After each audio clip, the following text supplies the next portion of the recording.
اس کے اندر کوئی نقصان کا پہلو نہیں ہوگا. یہ ہر اعتبار سے خیر ہی خیر ہوگی. اور جیسے فرشتوں میں خیر ہی خیر ہوتا ہے تو ایسے ہی یہ جو روبوٹک ہیومن ہوں گے ان کے اندر بھی خیر ہی خیر ہوگا. ان کے اندر یقیناً جو نقصانات کے پہلو ہیں وہ ہوں گے. مثلاً میں ایک چیز آپ کے سامنے عرض کرتا ہوں. انسانوں کی طرح بیہیو تو وہ کریں گے، لیکن کیا انسانوں کی طرح احساسات کے مالک بھی ہوں گے؟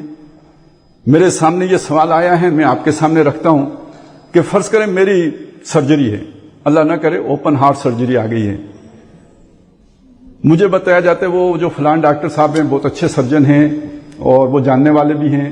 ایک آپشن آپ کے پاس یہ ہے کہ آپ ان سے سرجری کرا لیں، اور ایک آپشن آپ کے پاس یہ ہے کہ ایک مشین ہے اور اس میں غلطی کا احتمال کوئی بھی نہیں ہے، آپ چلے جائیں اس مشین کے پاس جا کے آپ اس سے سرجری کرا لیں.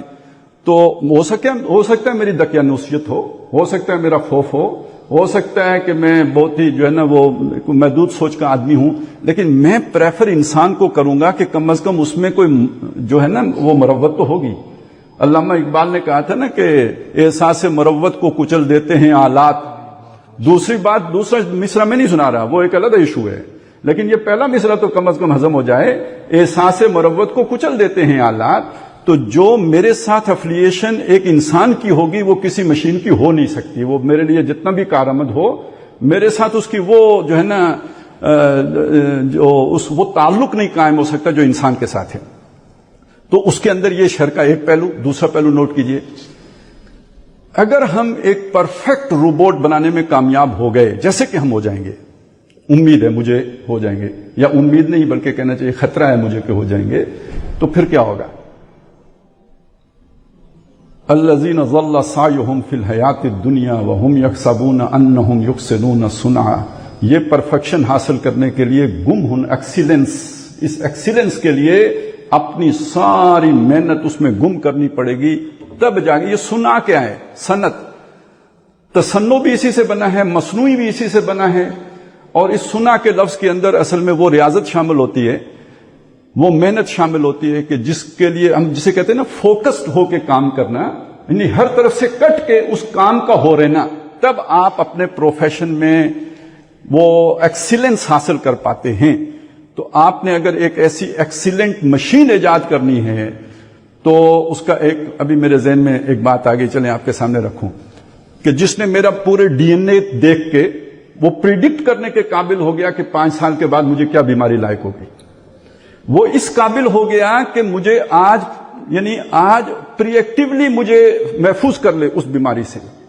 اچھا وہ ہو سکتا ہے آپ مطلب میں اور آپ ایک کاروبار کرنا چاہتے ہیں، اس نے میرا ڈی این اے بھی لیا، آپ کی انفارمیشن بھی ساری لی، اس کے بعد مجھے پریڈکٹ کر کے بتایا اس بندے کے ساتھ کاروبار نہیں کرنا، یہ بے ایمان آدمی ہے، اس کے اندر اس کے ڈی این اے میں بے ایمانی شامل ہے، اس کے نزدیک مت پھٹکنا، اس سے رشتہ نہیں کرنا، اس سے تعلق نہیں جوڑنا. یہاں تک جب پہنچ جائے گی تو میں سوچ رہا تھا یہ دعائے استخارہ کی ہمیں کیا ضرورت رہ جائے گی. اللہم انکا تقدر ولا اقدر وتعلم ولا اعلم وانت علام الغیوب. تو یہ تو علام الغیوب آ کے میرے سامنے بیٹھ گیا ہے، میں جو اس سے پوچھی جا رہا ہوں وہ مجھے بتائی جا رہا ہے. تو مجھے بیگانہ کس سے کیا، بے پرواہ کس سے کر دی؟ یہ دیکھیے میری کمزوری تھی، یہ میری مجبوریاں تھیں، یہ میری احتیاج تھی جو مجھے ایک سپر نیچرل ذات کے ساتھ جوڑے ہوئے تھی. جس دن میں خود پرفیکٹ ہو گیا یا ایک پرفیکٹ مشین بنانے میں کے قابل ہو گیا جو مجھے سرو کر رہی ہے، اب اس پرفیکٹ بینگ کی مجھے کیا ضرورت باقی رہ جائے گی؟ اچھا یہ سارا جو میں نے بلڈ کیا آپ کے سامنے، میں اس کے نتیجے میں یہ نہیں چاہتا کہ یہ شے نہ ہو. اچھا میں چاہوں بھی تو کیا فرق پڑے گا؟ کیا نہیں ہوگی؟ ہم سب چاہیں نہ ہو تو کیا نہیں ہوگی؟ یہ تو پھر بھی ہوگی. زمانے کی چال کو کبھی کوئی روک نہیں سکتا، زمانے کی ترقی کو کبھی روک نہیں سکتے. پاتے نہیں راہ تو چڑھ جاتے ہیں نالے، رکتی ہے میری تباہ تو ہوتی ہے رواں، اور اس کو روکا نہیں جا سکتا. یہ جس رخ پہ جا رہی ہے اسی رخ پہ آگے جائے گی. لیکن اصل بات جو سمجھانا مقصود ہے وہ کیا؟ ایمان کو نئے چیلنجز پیش آئیں گے. سمجھانا جو مقصود ہے وہ کیا ہے کہ آج کی نسبت کل ایمان رکھنا اللہ پر زیادہ مشکل ہوگا. آنے والا یہ خطرہ بھانپ لینے کی بات ہے. اب آپ پرانے استدلال کی بنیاد پر نوجوان نسل کے ایمان کا تحفظ نہیں کر سکیں گے. اصل بات یہ جو سوچنے کی بات ہے وہ فقہی مسائل سے زیادہ بڑھ کر اس سے زیادہ اہم ہے ایمان کی حفاظت. اس ایمان کو بچانے کے لیے ہمارا استدلال کیا ہوگا, لائن آف آرگومنٹ کیا ہوگی, ہم کس طور پر ایک بندے کا ایمان بچا سکیں گے, یہ اہم بات ہے. اور اس میں میرا جو میں نے عرض کیا تھا کہ مجھے لگتا بھی ہے کہ یہ ہو جائے گا, تو ہمارے ہاں علامہ اقبال ایک شخصیت ہیں, اور اس اعتبار سے دنیا میں یہ بحث رہی ہے کہ آنے والا دور کس کا ہوگا. ایک سوچ یہ ہے کہ علامہ اقبال کی سوچ پریویل کرے گی, ایک اور سوچ بھی ہے. علامہ اقبال کا اینٹی تھیسس کیا ہے؟ وہ نیٹشے ہے. اور نیٹشے کا تصور کیا ہے؟ ایک سپرمین کا تصور ہے. اور اقبال کا تصور کیا ہے؟ روح اللہ کا تصور ہے. دنیا کو ہے پھر مارکائے روح و بدن پیش, تہذیب نے پھر اپنے درندوں کو ابارا, اللہ کو پامردی مومن پہ بھروسہ, ابلیس کو یورپ کی مشینوں کا سہارا. تو جنگیں اگر مشینیں لڑیں گی تو مقابلے میں جو ہوگا وہ تو بالکل ہی بے دست و پا ہے. آج غزہ کی بات ہو رہی تھی, غزہ میں یہ تو جنگ تو ابھی ہو رہی ہے, اس میں کیا ہو رہا ہے ہمیں پوری طرح نہیں پتا. ابھی یہ دور چھٹے گی تو پتا چلے گا کہ ہوا کیا. جو اس سے پہلے ہو رہا تھا وہ کیا ہے؟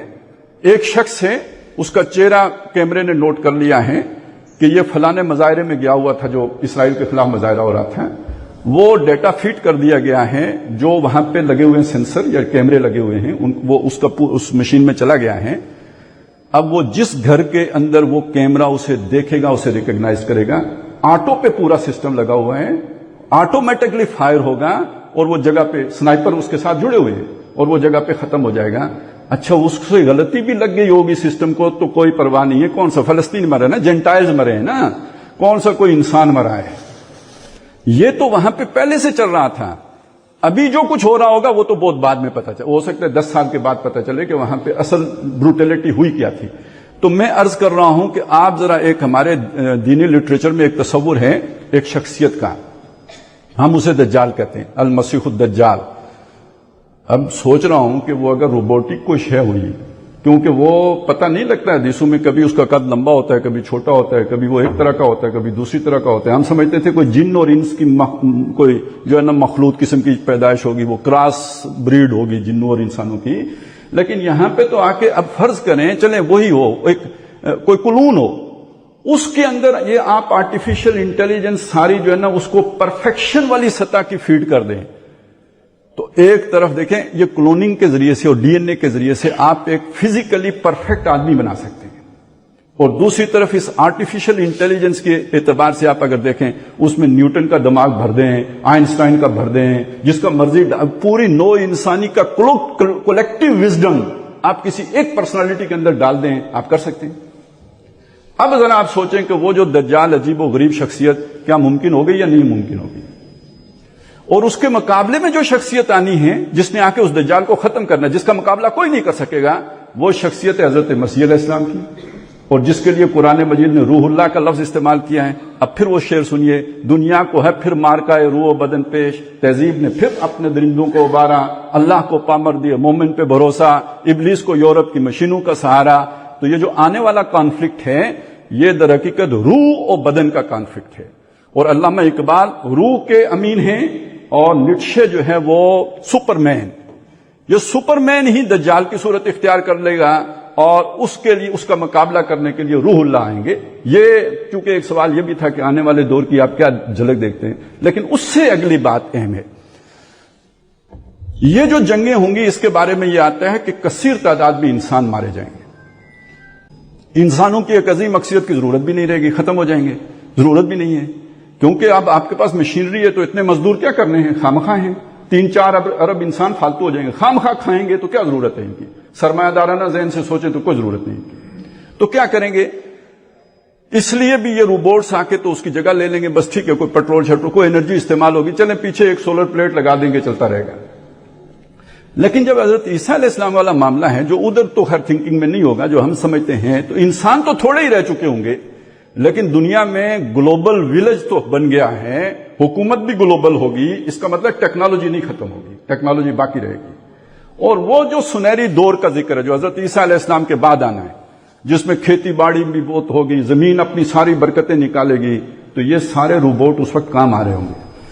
تو میں نے اس کی ایک درجے میں مخالفت تو کی، اس میں جو مضر اثرات ہیں ان کا ذکر تو کیا، لیکن اگر اللہ تعالیٰ کے گریٹر پلان کو سامنے رکھیں تو بالآخر اس نے جا کے مفید استعمال ہونا ہے۔ لیکن کل ہمارے ایمان کے لیے ایک بہت بڑا چیلنج پیش آنا ہے، اور وہ یہ ہے کہ جیسے پہلے سر میں درد ہوتا تھا تو چلیں جی مولوی صاحب کے پاس جائیں، دم کرائیں، اب یہ ہے کہ کوئی ضرورت نہیں ہے، اسپرو کی گولی کھائیں اور چین پائیں۔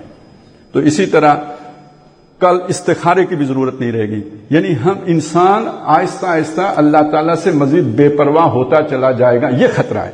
ہم نے اس کو میٹ کرنا ہے، اس چیلنج کو دیکھنا ہے، اس سے نیوٹرلائز کرنا ہے کہ ہمارا ایمان محفوظ رہے۔ باقی یہ کہ ہر شے میں جہاں خیر ہوتا ہے تو وہاں شر بھی ہوتا ہے، جہاں شر ہوتا ہے تو وہاں خیر بھی ہوتا ہے۔ اللہ تعالیٰ ہمیں خیر کو جو ہے استفادہ کرنے کی اس سے توفیق عطا فرمائے، شر سے ہمیں محفوظ فرمائے۔ قل اعوذ برب الفلق من شر ما خلق۔